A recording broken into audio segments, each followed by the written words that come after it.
नमस्कार दोस्तों, आप सभी का बहुत बहुत स्वागत है आपके और हमारे YouTube channel business education point पर। आप हमें यूट्यूब पर, फेसबुक पर, इंस्टाग्राम पर एवं टेलीग्राम पर भी फॉलो कर सकते हैं एवं टेलीग्राम पर आप हमें फॉलो करके हमारे वीडियो की निःशुल्क पीडीएफ प्राप्त कर सकते हैं।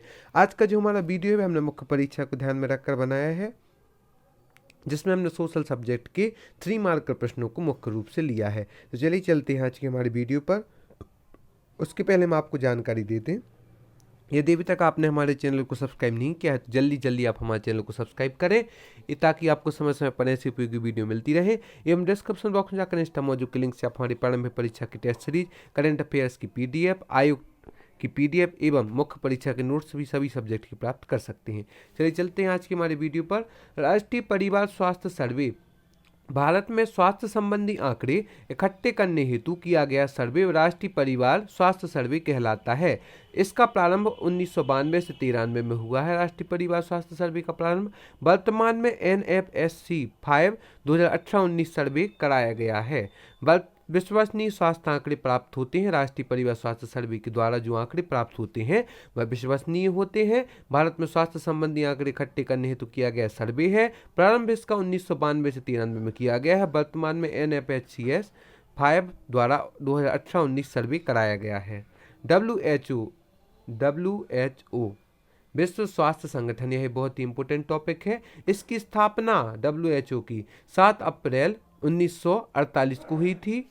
स्वास्थ्य के क्षेत्र में आपसी सहयोग एवं विश्व को स्वास्थ्य बनाने हेतु कार्य करता है। WHO विश्व स्वास्थ्य संगठन, इसका कार्यालय जेनेवा में है। संयुक्त राष्ट्र संघ की विशेष संस्था है। भारत में इसका कार्यालय क्षेत्रीय नई दिल्ली में है। भारत में WHO का क्षेत्रीय कार्यालय नई दिल्ली में है। WHO का अर्थात विश्व स्वास्थ्य संगठन, जिसकी स्थापना 7 अप्रैल 1948 को की गई थी, स्वास्थ्य के क्षेत्र में आपसी सहयोग एवं विश्व को स्वास्थ्य बनाने हेतु कार्य करता है। संयुक्त राष्ट्र संघ की विशेष संस्था है। भारत में इसका क्षेत्रीय कार्य नई दिल्ली में स्थित है। DNA टीका अनुवांशिक प्रतिरक्षण की तकनीक है। DNA टीका, इसमें एंटीजन को इनकोडिंग करने वाले DNA अनुक्रम होते हैं जो प्रतिरक्षा प्रक्रिया मांगने पर एंटीबॉडी का निर्माण करते हैं। इसके प्रयोग वर्तमान में नहीं किया जा रहा है DNA टीके का। वायरल स्टैटिस्टिक्स अंकीय रिकॉर्ड है जो जन्म, मृत्यु, विवाह, बीमारियों आदि से संबंधित होते हैं। इनके स्रोत जनसंख्या रजिस्टर, जन्म प्रमाण पत्र, मृत्यु प्रमाण पत्र व अस्पतालों से मरीजों से संबंधित आंकड़े हैं। इनका प्रयोग नीति निर्माण, नीतियों की सफलता का आकलन व सामुदायिक स्वास्थ्य के लिए होता है। उदाहरण है जन्म मृत्यु दर, जीवन प्रत्याशा आदि। एक बार पुनः देखते हैं। वायरल स्टैटिस्टिक्स अंकीय रिकॉर्ड है जो जन्म, मृत्यु, विवाह, बीमारियों आदि से संबंधित होते हैं। इनके स्रोत जनसंख्या रजिस्टर, जन्म प्रमाण पत्र, मृत्यु प्रमाण पत्र व अस्पताल में मरीजों से संबंधित आंकड़े होते हैं। इनका प्रयोग नीति निर्माण, नीतियों की सफलता का आकलन व सामुदायिक स्वास्थ्य के लिए होता है। उदाहरण है जन्म मृत्यु दर, जीवन प्रत्याशा आदि। मानव जीनोम परियोजना, इसका औपचारिक शुभारंभ 1990 में हुआ। मानव जीनोम परियोजना का एक अंतर्राष्ट्रीय परियोजना जिसका नेतृत्व USA द्वारा किया जा रहा है। इससे प्राप्त जैविक सूचनाओं का प्रयोग मानव स्वास्थ्य को सकारात्मक रूप से प्रभावित करता है। मुख्य लक्ष्य है मानव DNA के लगभग 1 लाख जीनों की पहचान करना, विभिन्न नैतिक, विधिक व सामाजिक मुद्दों का निराकरण करना। एक बार पुनः देखते हैं। मानव जीनोम परियोजना, इसका औपचारिक शुभारंभ 1990 में हुआ है। एक अंतर्राष्ट्रीय परियोजना जिसका नेतृत्व USA द्वारा किया जा रहा है। इससे प्राप्त जैविक सूचनाओं का प्रयोग मानव स्वास्थ्य को सकारात्मक रूप से प्रभावित करता है। मुख्य लक्ष्य मानव DNA के लगभग 1 लाख जीनों की पहचान करना, विभिन्न नैतिक, विधिक व सामाजिक मुद्दों का निराकरण करना। एंटीबॉडी, यह विशेष तरह की सफेद रक्त कोशिकाओं से स्रावित होने वाली बाई आकार की प्रोटीन है। एंटीबॉडी, इसको इम्यूनोग्लोबिन भी कहा जाता है। कार्य है इसका शरीर में हानिकारक तत्वों को नष्ट कर रोगों से सुरक्षा प्रदान करना, इसका एक प्रमुख कार्य है। मानव रक्त में 2 प्रकार की एंटीबॉडी पाई जाती है। एक तो होती है एंटीबॉडी A, दूसरी होती है एंटीबॉडी B। एंटीबॉडी विशेष तरह की सफेद रक्त कोशिकाओं से स्रावित होने वाली बाई आकार की प्रोटीन है। इसको इम्यूनोग्लोबिन भी कहा जाता है। कार्य है इसका शरीर में हानिकारक तत्वों को नष्ट कर रोगों से सुरक्षा प्रदान करना है। मानव रक्त में 2 प्रकार की एंटीबॉडी पाई जाती है। एक तो एंटीबॉडी A, दूसरी एंटीबॉडी B। लाल जैव प्रौद्योगिकी चिकित्सकीय क्रियाओं में चिकित्सकीय प्रक्रियाओं से संबंधित कार्यों हेतु कार्य करती है लाल जैव प्रौद्योगिकी। इसके अंतर्गत एंटीबायोटिक का निर्माण, टीकों का निर्माण, दवाओं का निर्माण भी किया जाता है। सूक्ष्म जीवों का प्रयोग कर दवाइयों के निर्माण करने के लिए भी इसका उपयोग किया जाता है। पहला तो इसका उपयोग किया जाता है चिकित्सकीय प्रक्रियाओं से संबंधित कार्यों हेतु इसका उपयोग किया जाता है। इसके अंतर्गत एंटीबायोटिक का निर्माण, टीके का निर्माण, दवाओं का निर्माण भी किया गया है। सूक्ष्म जीवों का प्रयोग कर दवाइयों के निर्माण करने के लिए भी इसका उपयोग किया जाता है।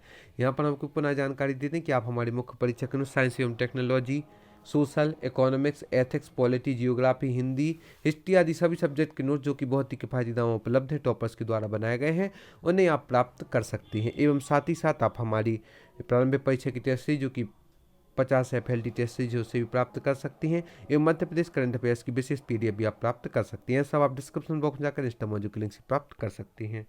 भारतीय चिकित्सा परिषद 1956 में स्थापित की गई थी। भारतीय चिकित्सा परिषद वर्तमान में चिकित्सकीय शिक्षा से संबंधित कार्यों हेतु नोडल एजेंसी है। कार्य है इसकी चिकित्सकीय शिक्षा, डॉक्टर को मान्यता, विदेशी देशों से सहायता व सहयोग। भारतीय चिकित्सा परिषद की 1956 में स्थापित की गई थी। वर्तमान में चिकित्सकीय शिक्षा से संबंधित कार्यों हेतु नोडल एजेंसी है।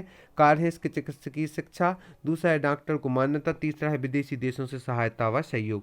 सुपोषण सामान्य खाद्य पदार्थों में बायोटेक्नोलॉजी की सहायता से पोषक तत्वों की मात्रा बढ़ाना ही सुपोषण है। उदाहरण है इसके rice plus vitamin A golden खाद्य कुपोषण का सामना करने में सहायक होती है। सुपोषण सुपोषण से तात्पर्य है सामान्य खाद्य पदार्थों में बायोटेक्नोलॉजी की सहायता से पोषक तत्वों की मात्रा बढ़ाना ही सुपोषण कहलाता है। उदाहरण है rice plus vitamin A golden खाद्य कुपोषण का सामना करने में सुपोषण एक सहायक है। जेनेरिक दवा बिना पेटेंट के बनाई गई दवाएं सामान्यतः पेटेंट फॉर्मुलेशन का होता है, सक्रिय घटक का नहीं। सक्रिय घटकों का प्रयोग जेनेरिक दवाओं का निर्माण किया जाता है। ब्रांडेड दवाओं के समान ही प्रभावी होती हैं जेनेरिक दवाएं भी। भारत अग्रणी देश है जेनेरिक दवाओं के निर्माण में। चलित अस्पताल सुदूर क्षेत्रों में चिकित्सकीय सेवाओं को प्रदान करने के लिए प्रारंभ की गई एक सेवा है चलित अस्पताल। चलित वाहन में आवश्यक उपकरण, दवा, डॉक्टर व सहायक आदि की उपलब्धता रहती है। सरकार द्वारा दीनदयाल चलित अस्पताल की योजना प्रारंभ की गई है। सुदूर क्षेत्रों में चिकित्सकीय सेवाओं को प्रदान करने के लिए प्रारंभ की गई योजना है। चलित वाहन में आवश्यक उपकरण, दवा, डॉक्टर व सहायक आदि की उपलब्धता होती है। सरकार द्वारा दीनदयाल चलित अस्पताल की योजना प्रारंभ की गई है। आज की इस वीडियो में हमने चलित अस्पताल, जेनेरिक दवाएं बिना पेटेंट की बनाई गई दवाएं हैं। जेनेरिक दवाएं सक्रिय घटकों का प्रयोग कर जेनेरिक दवा का निर्माण किया जाता है। ब्रांडेड दवाओं के समान ही प्रभावी होती हैं जेनेरिक दवाएं भी। भारत अग्रणी देश है जेनेरिक दवाओं के निर्माण में। इसी के साथ सुपोषण भी rice plus vitamin A golden खाद्य है जो कि सुपोषण का उदाहरण है। कुपोषण का सामना करने में सुपोषण एक महत्वपूर्ण सहायक होता है। सामान्य खाद्य पदार्थों में बायोटेक्नोलॉजी की सहायता से पोषक तत्वों की मात्रा बढ़ाना ही सुपोषण कहलाता है। भारतीय चिकित्सा परिषद 1956 में स्थापित है। वर्तमान में चिकित्सकीय शिक्षा से संबंधित कार्यों हेतु नोडल एजेंसी है। कार्य है इसके चिकित्सकीय शिक्षा, डॉक्टरों को मान्यता, विदेशी देशों से सहायता व सहयोग। लाल जैव प्रौद्योगिकी चिकित्सकीय प्रक्रियाओं से संबंधित कार्यों हेतु कार्य करती है। इसके अंतर्गत एंटीबायोटिक का निर्माण, टीकों का निर्माण, दवाओं का निर्माण किया जाता है। सूक्ष्म जीवों का प्रयोग कर दवाइयों के निर्माण करने के लिए किया गया है। एंटीबॉडी यह विशेष तरह की सफेद रक्त कोशिकाओं से स्रावित होने वाली बाई आकार की प्रोटीन है। इसको इम्यूनोग्लोबिन भी कहा जाता है। कार्य इसका शरीर में हानिकारक तत्वों को नष्ट कर लोगों से सुरक्षा प्रदान करना। मानव रक्त में 2 प्रकार की एंटीबॉडी पाई जाती है, एक एंटीबॉडी ए, दूसरी एंटीबॉडी बी। मानव जीनोम परियोजना, इसका शुभारंभ 1990 में हुआ। अंतर्राष्ट्रीय परियोजना जिसका नेतृत्व USA द्वारा किया जाता है। इसके से प्राप्त जैविक सूचनाओं का प्रयोग मानव स्वास्थ्य को सकारात्मक रूप से प्रभावित करता है। मुख्य लक्ष्य मानव DNA के लगभग 1 लाख जीनों की पहचान करना, विभिन्न नैतिक, विधिक व सामाजिक मुद्दों का निराकरण करना। वायरल स्टैटिस्टिक्स अंकीय रिकॉर्ड है जो जन्म, मृत्यु, विवाह, बीमारियों आदि से संबंधित होते हैं। इसका प्रयोग नीति निर्माण, नीतियों की सफलता व आकलन, सामुदायिक स्वास्थ्य के लिए होता है। उदाहरण जन्म, मृत्यु दर, जीवन प्रत्याशा आदि। DNA टीका आनुवांशिक प्रतिरक्षण की तकनीक है। इसमें एंटीजन को एन्कोडिंग करने वाले DNA अनुक्रम होते हैं जो प्रतिरक्षा प्रक्रिया मांगने पर एंटीबॉडी का निर्माण करते हैं। इसके प्रयोग वर्तमान में नहीं किया जा रहा है। WHO WHO जो कि विश्व स्वास्थ्य संगठन है, इसकी स्थापना 7 अप्रैल 1948 को की गई थी। स्वास्थ्य के क्षेत्र में आपसी सहयोग में विश्व को स्वास्थ्य बनाने हेतु कार्य करता है। संयुक्त राष्ट्र संघ की विशेष संस्था है। भारत में इसका कार्यालय क्षेत्रीय नई दिल्ली में स्थित है। राष्ट्रीय परिवार स्वास्थ्य सर्वे भारत में स्वास्थ्य संबंधी आंकड़े इकट्ठे करने हेतु किया गया सर्वे है। प्रारंभ इसका 1992 से 93 के मध्य किया गया है। वर्तमान में NFSC 5 2018-19 सर्वे कराया गया है। विश्वसनीय स्वास्थ्य आंकड़े प्राप्त होते हैं। तो आज की इस वीडियो में हमने प्रमुख प्रश्नों को देखा। हम आशा करते हैं आगे भी आप यूं ही हमारे साथ बने रहेंगे ताकि आपको समय समय पर हमारे ऐसी उपयोगी वीडियो प्राप्त होती रहे और घर बैठे आप अपनी सफलता को सुनिश्चित कर सकें। और यदि अभी तक आपने हमारे चैनल को सब्सक्राइब नहीं किया है तो जल्दी जल्दी हमारे चैनल को सब्सक्राइब करें एवं हमारी वीडियो को लाइक करें और अपने दोस्तों एवं सहयोगियों के साथ शेयर करें।